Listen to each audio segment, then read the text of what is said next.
Our next game for review is another shooter that attempts to knock Call of Duty Modern Warfare 2 off its perch as best first-person shooter out there. And this time around, they're not even coy about it now. Check out the back of this cover. Better than Modern Warfare 2. The arrogance of these people kind of annoys me. Anyway, let's check out Battlefield Bad Company 2. From developers DICE and publishers EA comes yet another first-person shooter on modern-day warfare and battlegrounds, yet this particular game is said to be the closest to rival the likes of Modern Warfare 2. So without a doubt I had to check this title out, and what I found was a huge amount of freedom in gameplay and a tantalising multiplayer. So let's get into it.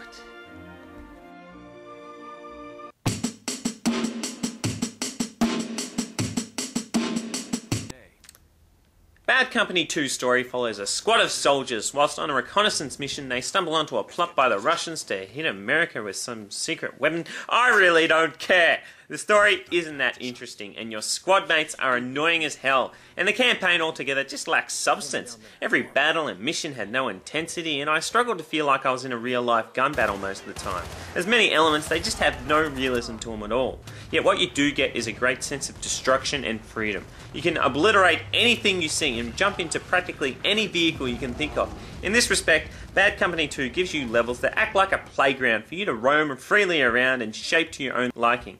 And it really does encapsulate the scope of being in a real-life battle.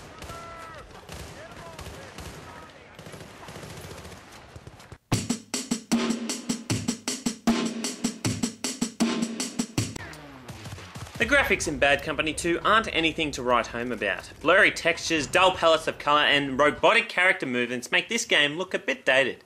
Even the guns don't look that cool or realistic. I suppose when you're looking at it from afar it doesn't seem too bad with some gorgeous backdrops and cool destructions and smoke effects, but when you check it out up close you'll find that it's actually quite bland. However, the destructible environments fall with dismay and explosions scream chaos, so it's not all that bad.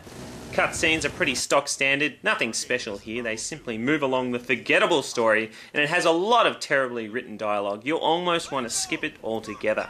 Sound is a standout, particularly with the weapons. Shooting sounds realistic, and this is further accented with the echo it makes in the area. It really does help give you that gritty warfare feel. The soundtrack itself sounds out of place with a kind of War of the Worlds / mystic theme. It just doesn't fit. I kept thinking I was about to find some pirate treasure somewhere. Overall, Bad Company 2 doesn't do too much to make you forget that you're playing a video game.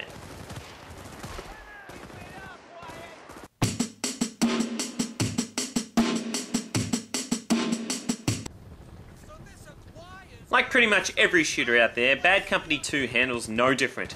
The missions in the campaign basically start off with moving up and clearing out each area, yet it soon mixes up the play with controlling many different vehicles, sniping and defending areas. The AI is terrible, as enemies just run out in plain sight and try their luck. It's stupid. There's no human element to it at all. The same can be said for your squad mates. They just simply hang around and they're slow as all hell. Checkpoints are annoying also, as they are never consistent, and whilst you may clear out most of a level and die, you'll find that you'll have to start all over again.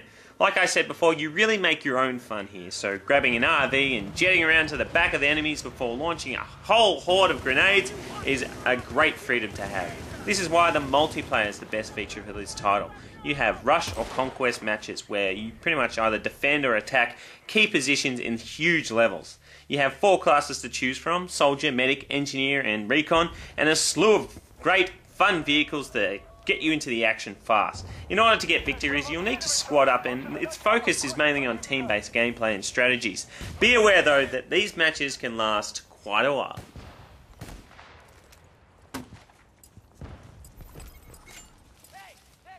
Battlefield Bad Company 2 is a fine shooter with a lackluster single-player campaign but a terrific multiplayer. In comparison to Modern Warfare 2, it doesn't even reach the rim in terms of details, intensity, pace and fun, but it does offer something that the Call of Duty franchise doesn't have, and that is just amazing scope. With its terrific multiplayer, Bad Company 2 easily stands up against many of the other shooters, except Killzone 2 or Modern Warfare 2. So I give it about an 8.25 out of 10.01. 3, 2, 1.